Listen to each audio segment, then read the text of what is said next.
Mesdames, Messieurs, c'est un grand moment de télévision tout simplement parce que ce n'est pas tous les jours qu'on reçoit sur un plateau un ministre conseiller et pas les moindres.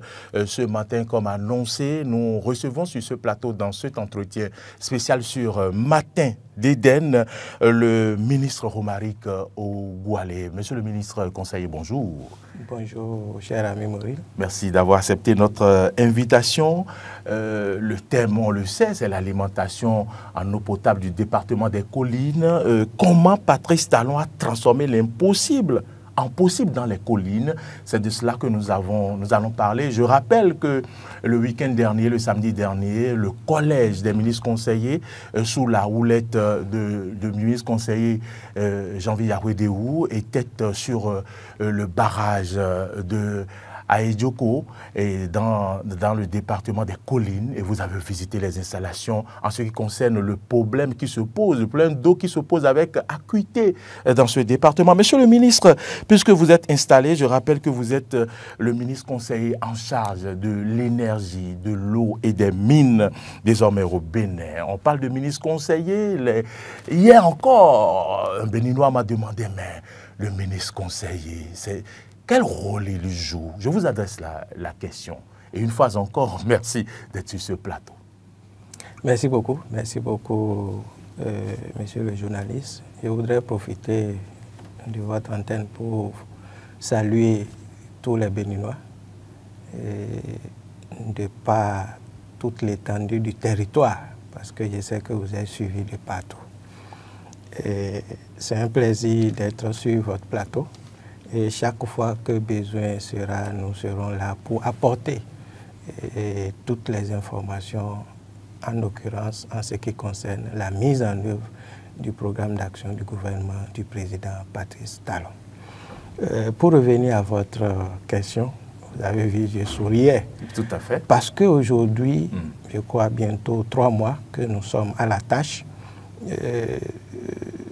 Pour moi, tout ce que nous sommes en train de faire, les tâches de ces 12 personnes qu'on peut, puisque nous sommes croyants, qu'on peut superposer aux 12 apôtres du président Patrice Talon. Très bien. Vous êtes en train de voir ce que nous abattons comme tâches. Donc, sur cette base, j'ai dit les activités, les actions au quotidien que nous menons permettent d'avoir une bonne compréhension, au-delà d'une petite définition que je vais vous donner sur ce plateau. Donc, c'est pour dire que les actions que nous menons définissent clairement ce que c'est qu'un ministre conseiller. Mais je ne vais pas déroger. C'est pour vous dire que le président Talon a vu juste, parce qu'il fallait ces gens, ces hommes, ces femmes, pour dire exactement ce qui est fait depuis 2016 dans chaque domaine, à travers l'étendue du territoire.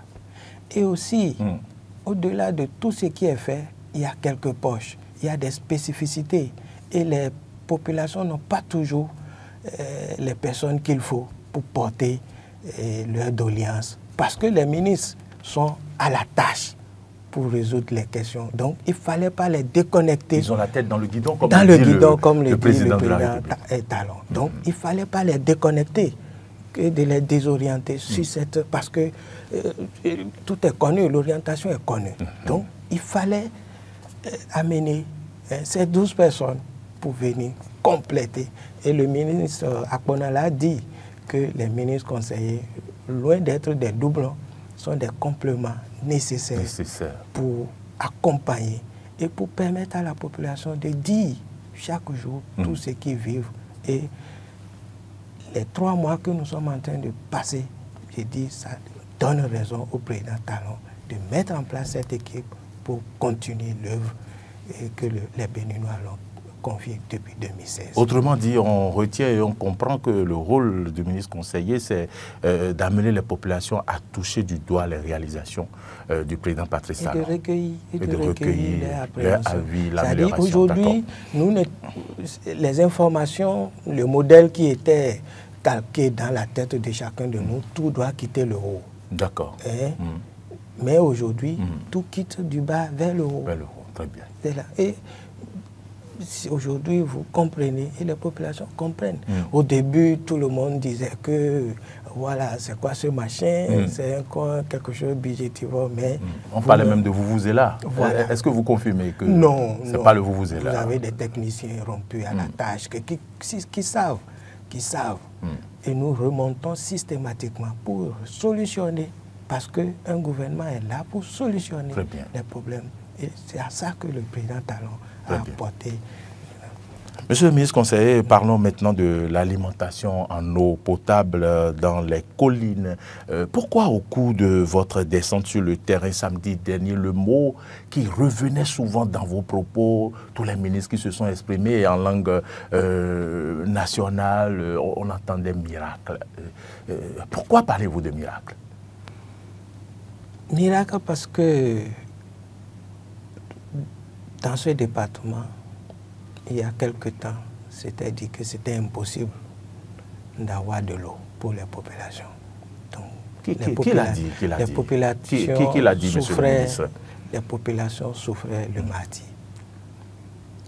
Les populations, que ce soit en saison des pluies ou en saison sèche, n'avaient pas accès à l'eau potable. Mais avant de revenir sur cette spécificité, je voudrais qu'on rappelle un peu pour dire que même le miracle, ce n'est pas que dans les collines.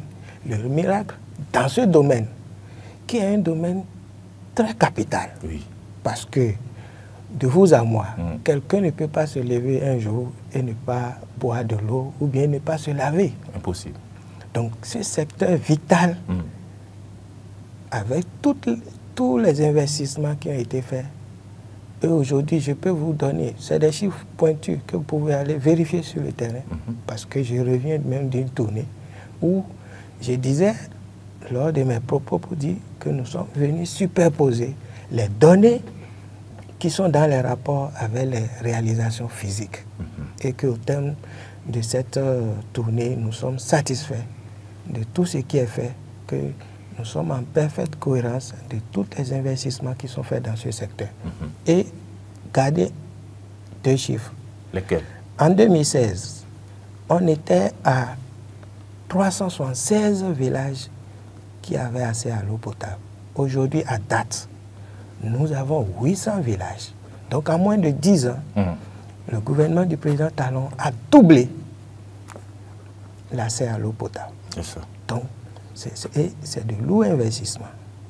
Donc, cette réalisation au niveau national, nous avons pris, dans le cadre de la journée mondiale de l'eau, nous avons pris la spécificité des collines. C'est pourquoi vous avez vu tous les ministres conseillers sur le terrain, pour aller célébrer notre capacité à surmonter les difficultés qui vous souviennent. Pour revenir un peu à ce que vous avez demandé, les collines, naturellement, le nom en dit long. Le relief.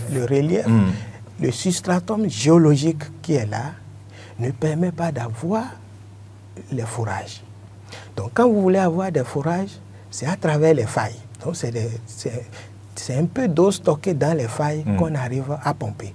C'est pourquoi les fourrages qui ont été faits pendant beaucoup d'années tarissent après quelques temps.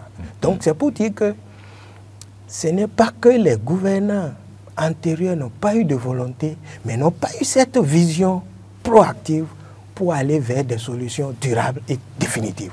Et c'est pourquoi nous parlons de miracle. D'accord. Ici, le gouvernement Talon a pris en charge cette question pour dire qu'il faut solutionner définitivement parce qu'il faut aller vers la réalisation d'un barrage pour alimenter ces populations à partir de l'eau de surface. Donc, ça appelle à plus d'investissement, à plus de diligence. Et vous avez vu, on était sur le terrain. À plus d'expertise aussi. Exactement. Donc, il a donné plus de moyens aux experts, aux techniciens qui sont béninois et d'autres compétences extérieures. Mais il fallait une volonté. Une volonté politique. Politique. Et c'est de ça qu'il s'agit. Très bien. Qu'est-ce qui a été fait de façon concrète? On va y aller. Aujourd'hui, nous avons le premier barrage opérationnel de Aye-Djoko de 2 millions de mètres cubes qui permet d'alimenter les villes de Savé, de Dassa, de Glazoué en eau potable. Après tous les tours, nous n'allons pas dire tout ce qui est aspect technique ici parce que nous parlons à notre population. Mais on voit à l'écran déjà, hein, voilà. L'aspect technique, la ici, visite. Mais in fine, après le captage, le traitement, nous avons 2 cuves de 150 000 m3 qui sont repartis et qui permettent. Mais le gouvernement ne s'est pas arrêté là. Si vous avez suivi le Conseil des ministres il y a 2 semaines, a validé le contrat de suivi du second barrage de l'IFO qui a encore plus de capacité. Qui est de combien? De 12 millions de mètres cubes pour solutionner définitivement les questions de l'eau potable dans le département. Et cet investissement permet de rendre l'eau disponible sur les 50 prochaines années dans ce département. Est-ce que c'est parce que les 2 millions de mètres cubes d'Aye-Djoko ne suffiraient pas qu'on est passé... Considérez, monsieur le journaliste, on est passé les 2 millions de mètres cubes comme une action urgente. Le gouvernement du président Talon n'attend pas. C'est une action urgente. Il fallait donner de l'eau rapidement aux populations. D'accord. Parce que, comme vous le savez... Une solution rapide. Et après, faire un autre barrage plus grand pour la prospective. D'accord. Donc, de la même manière, il y a des installations. Parce que, quand j'ai dit 2 millions, 12 millions, c'est que ça fait 14 millions. Au total. Donc, aujourd'hui, c'est pour dire que les questions de disponibilité d'eau potable sont définitivement réglées. Est-ce que ce n'est pas trop tôt de le dire? Puisque le barrage de l'IFO n'est pas achevé. Ce barrage sera achevé quand? Toutes les études sont finies. Le groupement d'entreprises qui doit être chargé du suivi de la réalisation, c'est pour dire que ceux qui doivent réaliser sont déjà là. Celui qui doit faire le suivi. Donc, et le financement est bouclé. D'accord. Chers journalistes, il n'y a plus rien. Et vous connaissez, quand le président Talon et son gouvernement disent quelque chose, c'est parce que nous, on n'a pas l'habitude d'aller poser des pierres. C'est des phases qui ne nous intéressent pas.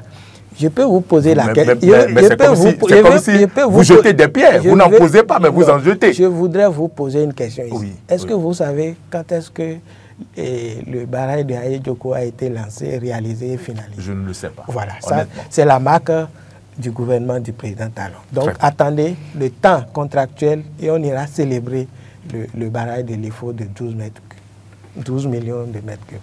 Votre présence sur ce plateau, ce n'est pas que pour parler de cette prouesse, il faut le dire comme ça, du gouvernement. Nous allons aborder dans un court instant d'autres questions d'actualité.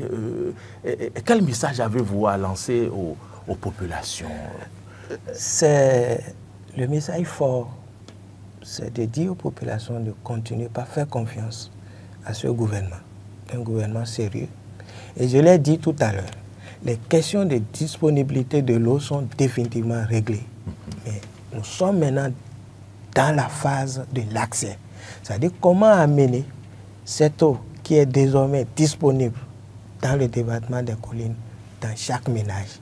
Et les travaux sont en cours partout, dans chaque arrondissement. Donc d'ici la fin de l'année, chaque personne aura de l'eau dans sa maison et à moindre coût. Vous êtes de cette région des collines et vous saviez ce que vivaient les populations et aujourd'hui, avec ces informations, qu'est-ce qui se dit aujourd'hui dans l'opinion publique, dans les collines, avec ces réalisations? Les populations sont satisfaites parce que ça se voit. Ce n'est pas des rapports. Ce qu'il vous frappait quand vous rentrez dans les collines antérieurement, c'est les bidons jaunes. c'est les attroupements devant l'usine de la Sonapra à Glazoué, où les femmes et mes mamans se battaient parce que chacun voulait avoir de l'eau dans son bidon pour continuer. Aujourd'hui, ce spectacle, on a conjugué ça au passé. Donc, quand vous rentrez dans les collines, à partir de Dassa, c'était le cinéma qui vous accueille. Aujourd'hui, c'est effacé. Le cinéma des bidons jaunes, des bidons jaunes dans les pousse-pousse, etc. Ah oui? Donc aujourd'hui, c'est fini ça, ce spectacle. Parce que chacun a de l'eau. Et ça va aller en accroissement parce que les dispositions sont prises pour régler. Donnez-nous une idée des villes qui seront définitivement éloignées de cette souffrance. Je vous ai dit, toutes les communes, les 6 communes du département des Collines sont impactées par cette réalisation. Les communes de Glazoué, Tassazoumé, Savère, Savalou, bien sûr. C'est vrai, il y a des spécificités. Et vous prenez OSS, c'est un autre projet phare qui permet de prendre en charge les questions de l'eau potable. Ce financement aussi est totalement bouclé. Donc c'est aussi pour rassurer cette communauté, pour dire qu'ils ne sont pas oubliés. Parce que quand on cite souvent les communes qui sont alimentées par le barrage d'Aye-Djoko et de Lifo, on ne les cite pas souvent, mais non. C'est pas les... Ils ne sont pas contents. Ils ne sont pas contents, mais on les rassure. Moi, je les rassure. Oui. Parce que, ils vous suivent. En tant que leur enfant, on ne peut pas leur mentir. C'est ce qui est qu'on va dire. Donc, toutes les dispositions sont prises pour que les 6 communes, comme ce qui se fait au niveau national, pour que les questions d'eau potable soient définitivement. Et je vais vous, pour finir, Banté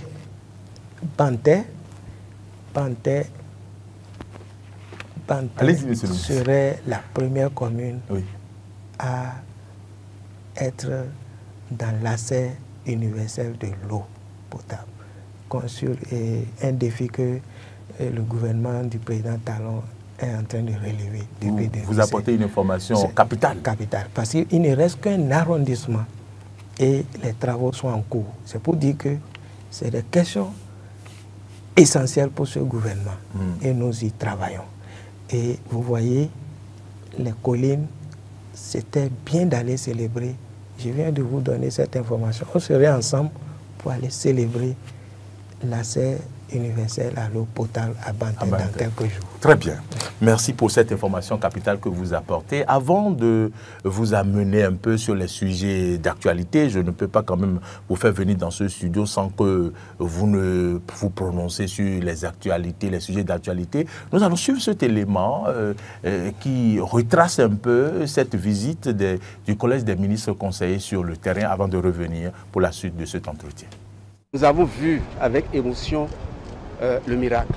À défaut de marcher sur l'eau comme Jésus-Christ, le président Patrice Talon a opéré le miracle de garantir l'accès à l'eau potable aux populations du département des Collines sur au moins les 50 prochaines années. Bienheureux ceux qui n'ont point vu et qui ont cru, Jean 20, verset 29, loin d'être Saint Thomas, les ministres conseillers ont cru avant de toucher du regard le barrage d'Aye-Djoko, d'une capacité de 2 millions de mètres cubes.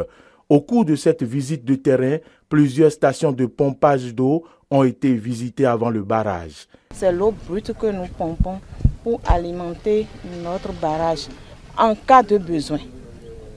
Donc, il peut s'avérer qu'il n'y a pas suffisamment de ressources dans le barrage et on va pomper l'eau du fleuve Ouémé.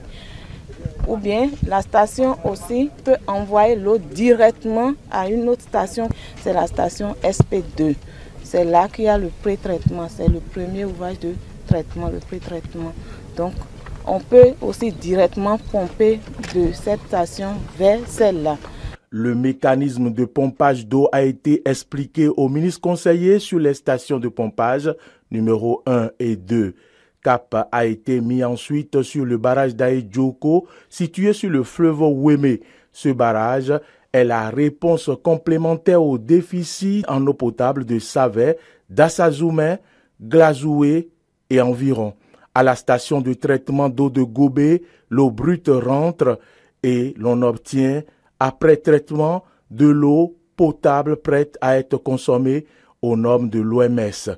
Sur ce site, le Collège des ministres conseillers a eu droit aux explications concernant toutes les étapes de traitement de l'eau. De 1960 à 2016, c'est-à-dire en 56 ans, il n'y avait que 373 villages qui avaient de l'eau potable. En 8 ans, ce chiffre est passé à 800 villages.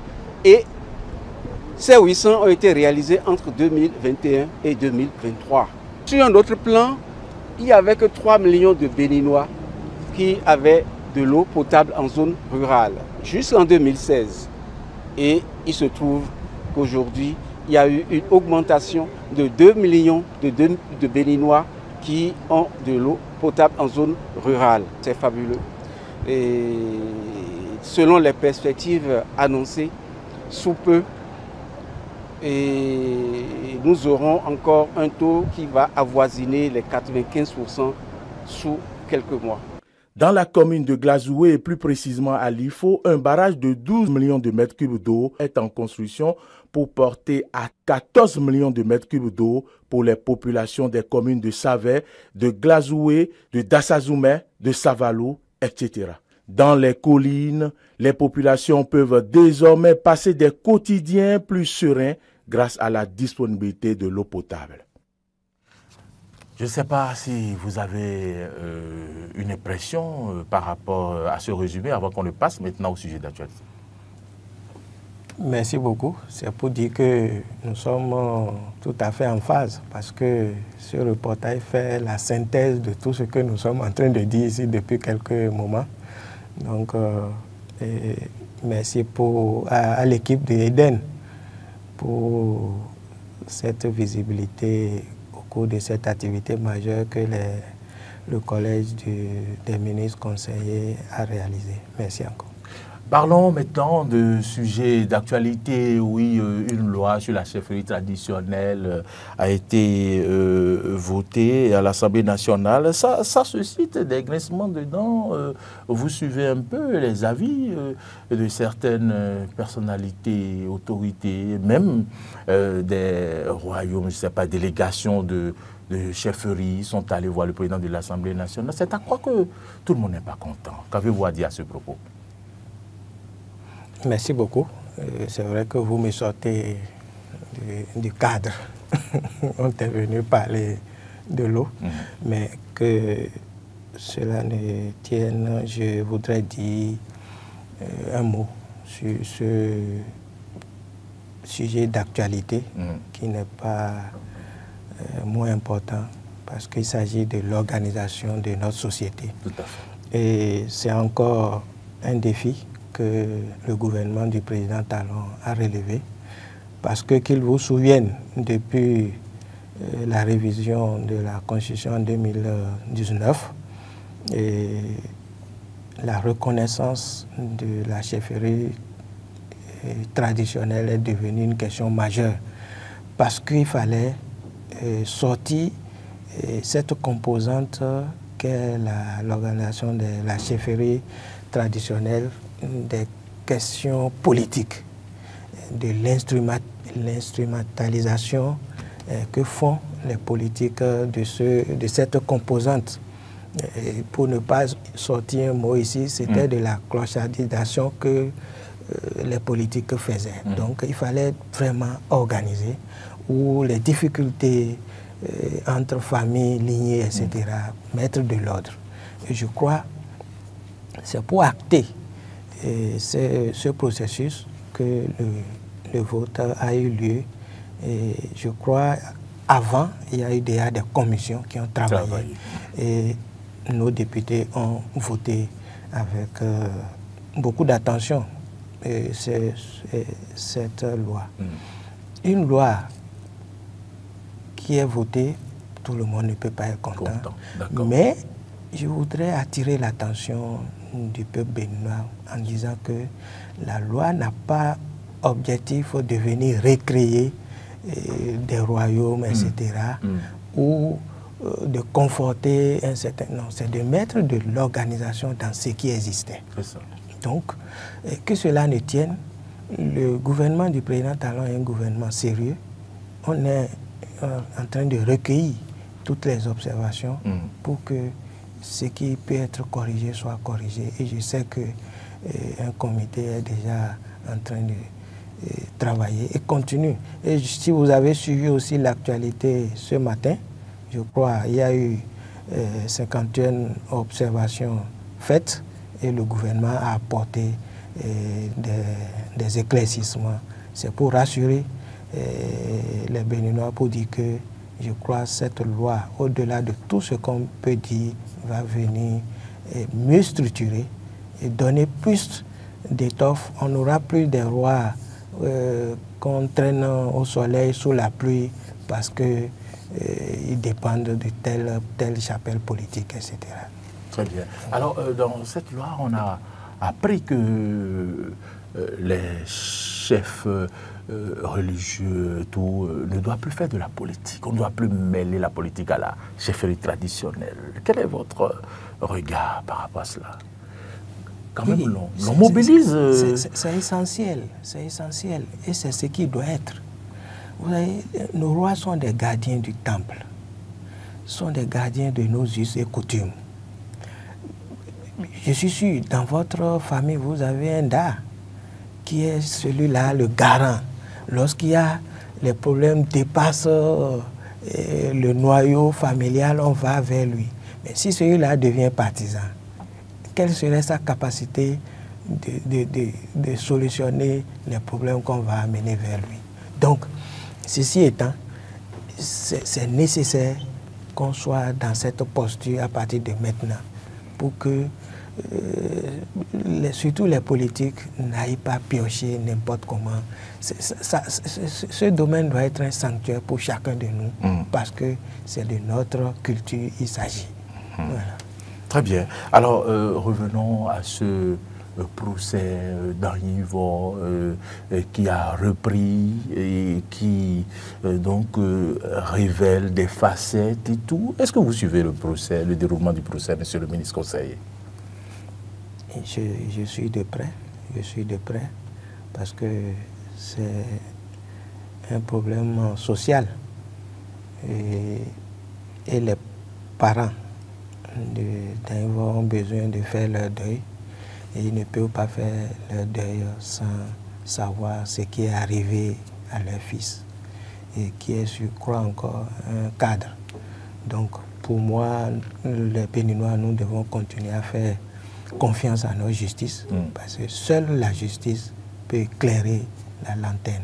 Au-delà de toute spéculation, continuer à faire confiance à notre justice. Et je sais que d'ici là, nous aurons la lumière pour que la famille et tout le peuple béninois puisse savoir qu'est-ce qui s'est passé, qui sont les responsables. Et la nation va s'en porter mieux.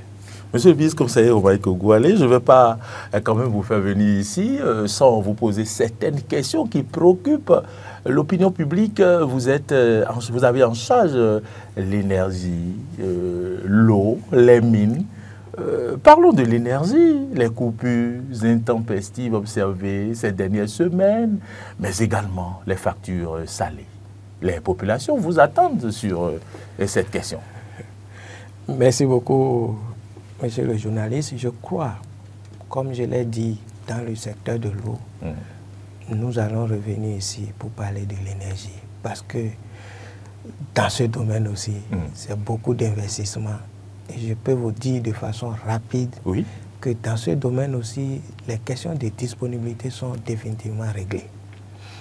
Les petites coupures, avec un chiffre essentiel que je voudrais que vous gardiez. Je le garde. En termes de production nationale, nous sommes partis de 0,0% de production en 2016 à 182 mégawatts à date.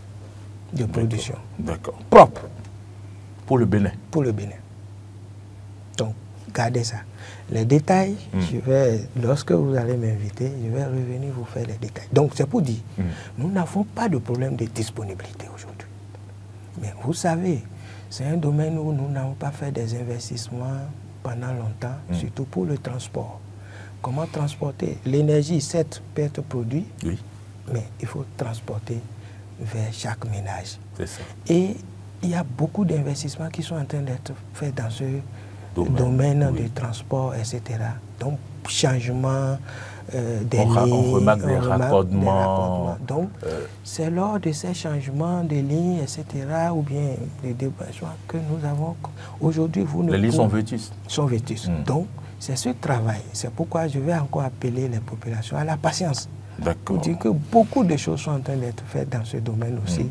Je vais revenir quand vous allez m'inviter. Donc, on n'a pas de problème de délestage. Le Bénin a conjugué... Vous rassurez les Béninois. Je rassure. Le Bénin a conjugué définitivement les problèmes de délestage au passé. Mais les travaux qui sont en cours causent de petites perturbations. Et c'est ce que nous voyons de temps en temps. Bon, vous nous avez réaffirmé que vous êtes dans ce studio pour l'eau et que vous reviendrez pour l'énergie. On prend date donc. Mais parlant de l'eau alors, les populations d'Akpakpa, endurent beaucoup dans ce sens. Il n'y a pas d'eau dans les robinets. On dirait qu'elles sont dans les collines, elles traînent les bidons jaunes là-bas. Et dès que l'eau arrive, c'est une fête. Il faut en emmagasiner. Monsieur le ministre conseiller, qu'est-ce qui se fait dans ce sens? À Akpakpa, ou bien dans la zone d'Akpakpa, Semekoji, là encore, c'est du concret. C'est du concret. Le concret, c'est quoi, monsieur? Le concret, c'est les travaux titanesques qui sont en train d'être réalisés pour qu'il y ait une durabilité de disponibilité et d'accès. Si vous avez bien suivi, dès l'arrivée du ministre Akona, le ministre en charge de l'eau, son premier chantier qu'il a visité, c'était le chantier d'Akpakpa. C'est vrai, les travaux sont en cours. Vous savez, l'impatience des populations, tant qu'ils n'ont pas de l'eau dans leur robinet, mais je vais caricaturer un peu. C'est comme le prisonnier. Quand il est en prison, il ne sait pas que les parents sont en train de courir à sa libération. Donc, c'est pour dire le gouvernement du pays, on est en train de travailler pour solutionner les problèmes d'eau à Akpakpa. Et le projet a beaucoup évolué. D'ici là, ils auront satisfaction. Désormais, chacun, en ouvrant son robinet, ils auront de l'eau.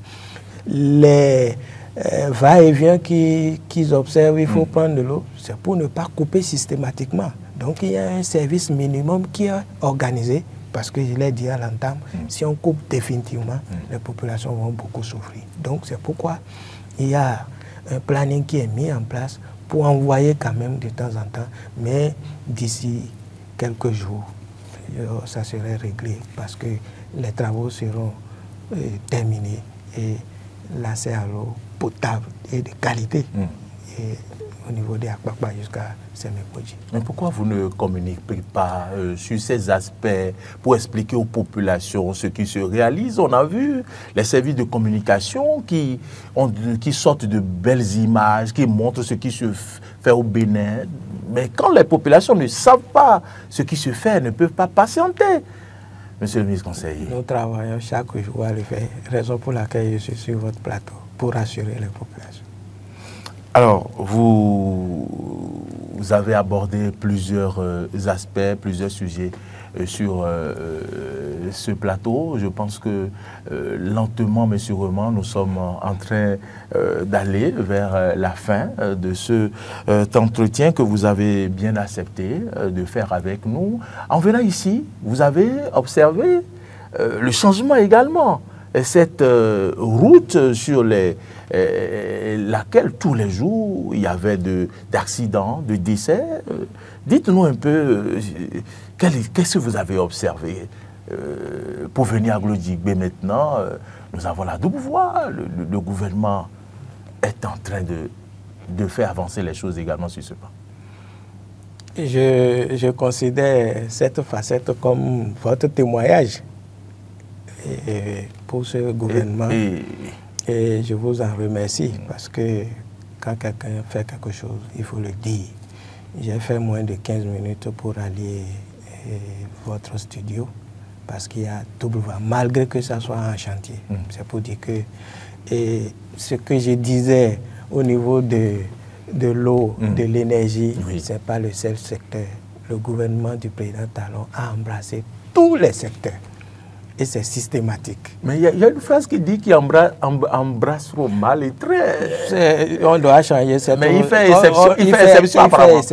Il fait exception. Parce qu'aujourd'hui, le Bénin est devenu un pays sérieux, crédible. Nous avons tous les financements. Tous les projets qui démarrent vont jusqu'à la fin. Et c'est ce qui est. Et c'est ce qui sera jusqu'à la fin de ce mandat. C'est pour vous dire que tout sera fait pour que les Béninoises circulent, aient de l'eau, aient de l'énergie, qui est assez à la santé. Vous voulez qu'on en parle? Non. Il y a un ministre conseiller qui va venir. Qui va venir en parler. D'accord, mais avant de vous laisser partir, on parlait donc de cette route-là qui vient ici. En matière de corruption, le Bénin a encore grimpé. C'est la dernière information. La lutte contre la corruption devient une priorité. On était 7e il y a quelques semaines en Afrique, mais on est passé en tête désormais en matière de lutte contre la corruption. Un avis, une observation, un motif de satisfaction. C'est pour dire, ici, sans aller dans les détails, c'est pour dire que nous devons continuer, vous et moi, à fournir des efforts chaque jour pour avoir une société débarrassée de la corruption. C'est essentiel. Si on veut laisser une prospérité aux générations futures, nous devons continuer à travailler chaque jour. Ce n'est pas une question d'un gouvernement, c'est toute une société. Chacun de sa position doit savoir qu'il contribue ou ne contribue pas à, tel que vous l'avez dit, à faire avancer ce phénomène qui est un phénomène planétaire. Mais je sais que, et vous êtes témoin depuis l'arrivée du président Talon, il travaille à éradiquer. Mais c'est un phénomène qui a la peau dure. Mais on ne va pas baisser les bras, nous allons continuer. Et c'est ces actions que le gouvernement président Talon a fait, qui je l'ai dit tout à l'heure, qui fait qu'aujourd'hui, les bailleurs, les investisseurs font de plus en plus confiance à notre pays. Et on doit travailler à ça pour qu'on soit bien vu et les gens aient confiance en nous, venir les investisseurs, pour que le développement soit vraiment. Mais vous avez suivi un peu le regain d'insécurité ces derniers jours, notamment des braquages de boutiques, de vendeurs de crédit à Tchaourou. À Thuy, hier, il y a encore eu un braquage. Est-ce que cela ne veut pas dire que ces hors-la-loi ont changé de méthode et qu'il va falloir également prendre le taureau par les cornes, monsieur le ministre conseiller? Un autre problème social. Et je sais que les forces de défense et de sécurité sont aguerries, équipées aujourd'hui pour faire face à l'insécurité. Donc, ces poches seront maîtrisées très rapidement et assurer la quiétude des populations. Je vais, par ces mots, donc vous demander votre mot de la fin en regardant droit dans votre caméra pour donc délivrer votre message aux populations des collines, aux populations du Bénin en général, pour ceux qui s'inquiètent par rapport à l'eau, par rapport à l'énergie, les mines, on en parlera également. Et, monsieur le ministre, vous avez la parole. Merci beaucoup, monsieur le journaliste. C'est de remercier d'abord votre équipe pour cette invitation et dire ma disponibilité, la disponibilité de tout le collège des ministres conseillers à venir apporter les bonnes et les vraies informations aux populations et les rassurer pour dire qu'ils ont un gouvernement qui est focus la tête à la tâche pour assurer ce développement et assurer le mieux-être dans chaque localité du Bénin. Aucune localité ne sera délaissée dans le cadre du processus du développement que nous avons entamé depuis 2016. Et au vu des résultats que nous avons, je crois et je sais qu'ils sont convaincus que nous ne devons pas arrêter cette marche que nous avons commencée ensemble. C'est pour dire que nous devons assurer la continuité de cette marche que nous avons commencée et assurer la prospérité de nos enfants. Merci beaucoup. Merci, Monsieur le ministre. Merci d'être venu dans ce studio pour répondre à nos questions. Si vous venez de suivre cet entretien, retenez que vous avez eu sur ce plateau le ministre conseiller en charge de l'énergie, de l'eau et des mines, en la personne de Monsieur Romaric Ogoualé.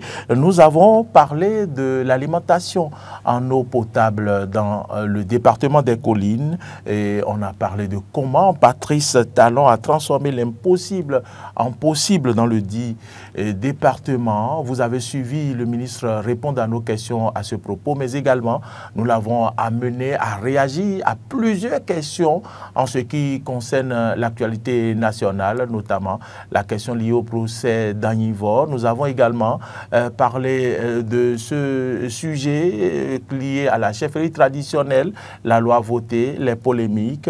Nous avons abordé les préoccupations de certaines franges de la population qui se préoccupent par rapport à la cherté des factures salées. Nous avons parlé de l'eau qui manque dans les robinets. Mesdames, Messieurs, nous avons fait le tour d'horizon en parlant également de l'insécurité ces derniers jours. Selon le ministre, des dispositions seront prises donc pour réguler, pour régler ces problèmes qui minent dangereusement nos quotidiens. Désormais, on retient que des efforts ont été faits en matière d'électricité avec 182 mégawatts désormais pour le Bénin, voilà, sur ses propres installations. Également le renouvellement des lignes, également qui sont vétustes, et puis les raccordements. Tout se fait. Le gouvernement du président Patrice Talon fait son chemin et de 313 villages, on est passé à 800 villages qui sont alimentés en eau potable. C'est ce qu'on retient de cet entretien. Monsieur le ministre conseiller Romaric Ogoualé, une fois encore, merci d'être venu dans ce studio. Merci beaucoup.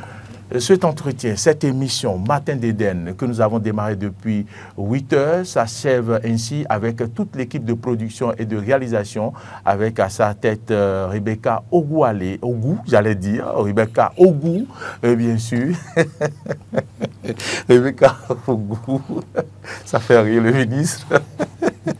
Rebecca Ogou, qui donc a réalisé toute cette émission. De l'autre côté, nous avons au son Gérard Roussa, nous avons Modeste Rondekondi, grâce à qui vous nous avez suivis sur les différentes plateformes, Facebook, YouTube, et c'est Martin Tonisset, le chef de service des programmes, qui est à la diffusion. Mesdames, Messieurs, merci de nous avoir suivis. Bon week-end à toutes et à tous, et surtout restez accrochés à nos programmes tout au long du week-end. Portez-vous bien.